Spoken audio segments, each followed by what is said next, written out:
There we are.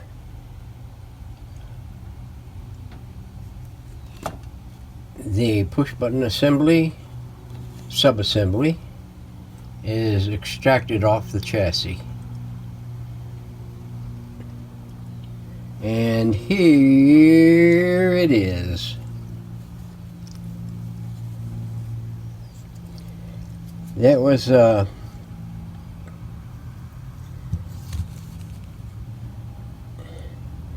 we had all these goodies. This one here, I snipped it. The rest I desoldered and pulled loose because I didn't want to have to add any additional. But this right here, there was a little excess on that. That goes to that coil. I did not want to put my soldering gun down in there, which was like, well, you can see where that is located. That's where that went. So anyway, we got it off. So now we can handle it however we need to without having to drag the whole cotton picking assembly out, and we can work these damn contacts here until we're blue in the face, or black and blue in the face. Sacre bleu. Suck me blue. So now we're going to take this and we're going to use some cleaner on everything that we can get to in here. We're going to take a,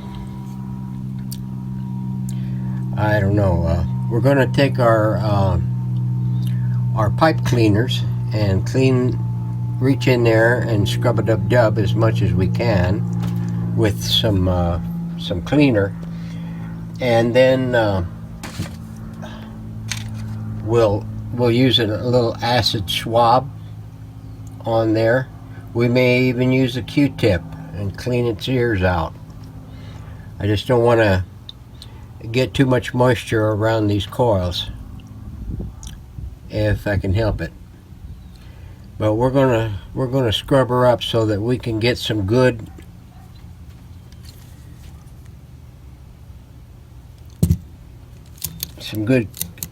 clicking action out of these things.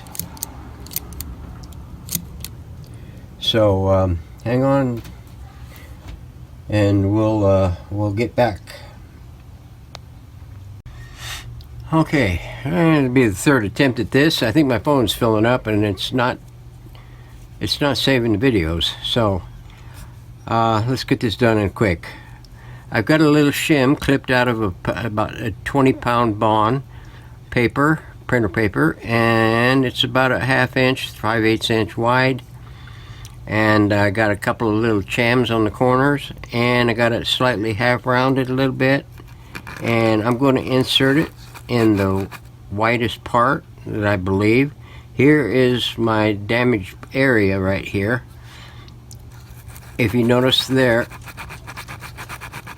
the cone is not moving. It's moving just slightly, but not. You can feel it in the paper. It's very loose. Now, take and jiggle it and wiggle it and jump it up and down and back and forth and everything, and pretty soon you're going to run into a tight spot. Alright, like that. See that cone moving? It's moving more, a lot more now. And go past the area there. Doggy's meal time. See, it's really pressing now. And now it's loosening up again. So I'm going to move that paper back around to there, and you can see that it's 180 degrees around from this point right here that I believe is rubbing, or the cause of the rub. So it's rubbing on the far side of that. I'm going to leave that little shim right there, and then I'm going to take and see about getting something that I can put in there that I can use as a weight to mash that bulge down. So what I'm going to do is find me something that that's going to be a little weighty.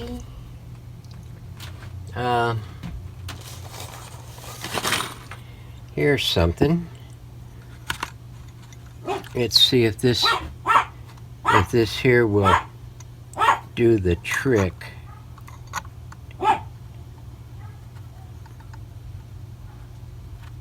It might.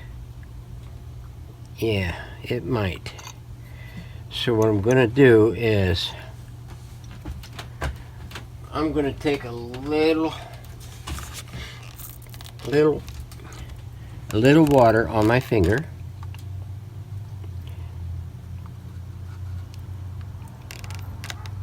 and hopefully not get it everywhere.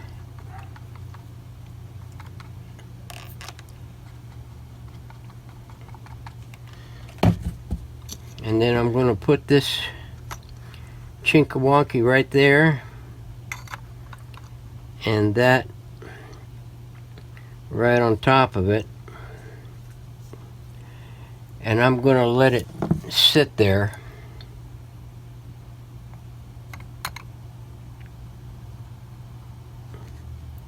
until it dries. So we'll come back to it later and check it when it dries out. All right, it is Thursday morning, the 15th of Sep, a little after 8 in the morning. Back out in the shed, and we're going to take a look and see how we did on this speaker, and get rid of the little weight.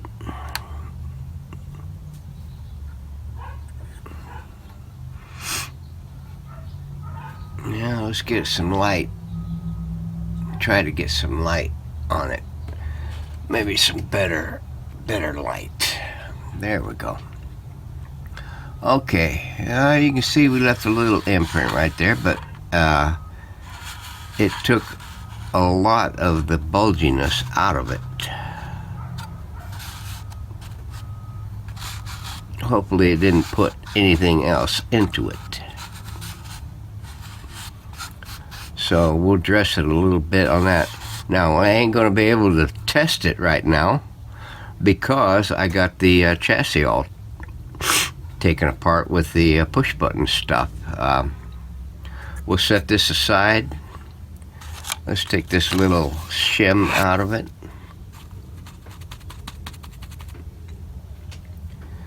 I don't know. Let's take and cut another.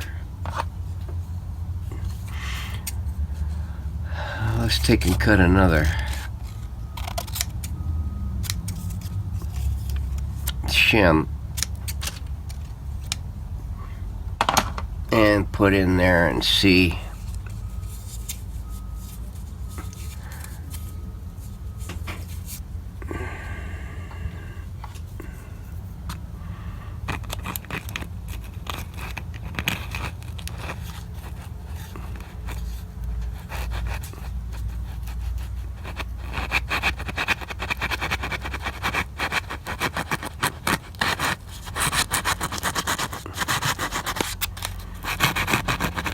Well,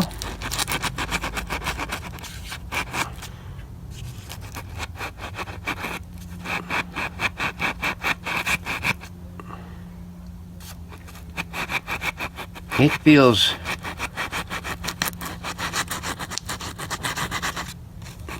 there's a slight looseness on the near side, but it doesn't feel as tight on the opposite side of this chongy. We'll have to test it once we get the radio back together. So we'll move on. Okay, next up will be the push button sub-assembly for the band selection. We got her cleaned up as best we could, using a combination of implements of destruction.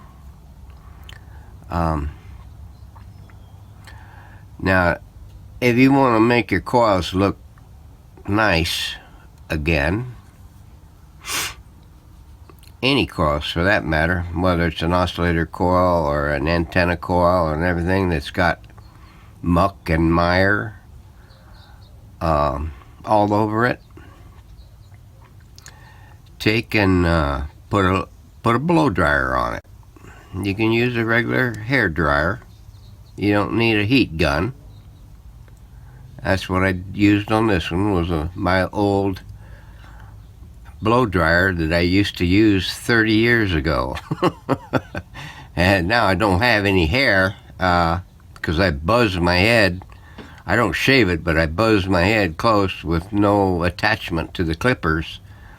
And I don't need blow dry it anymore. It's, you know, just a minute or two and it's dry. But we've got her all lubbed up,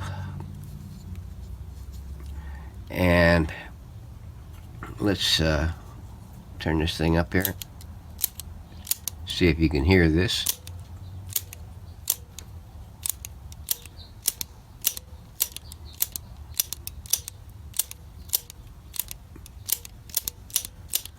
She's switching really nice, and she's got a good clack to her.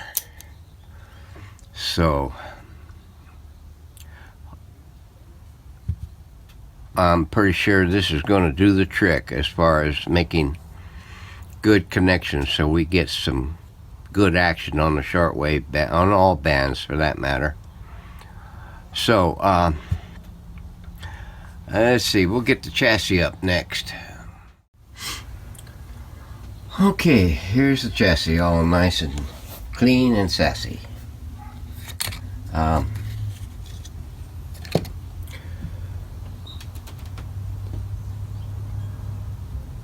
Yeah, got some spring in her step now. Let's turn this thing around.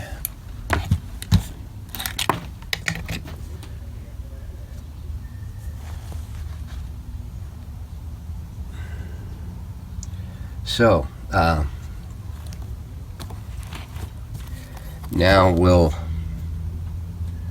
start putting her back together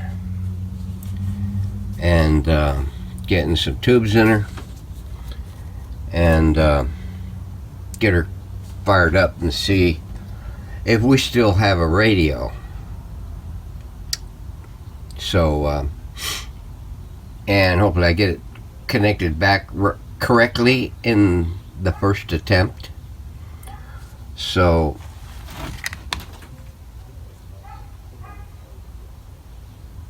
yeah, she's looking okay. So give me a moment and we'll start making an attempt at putting this stuff back together again.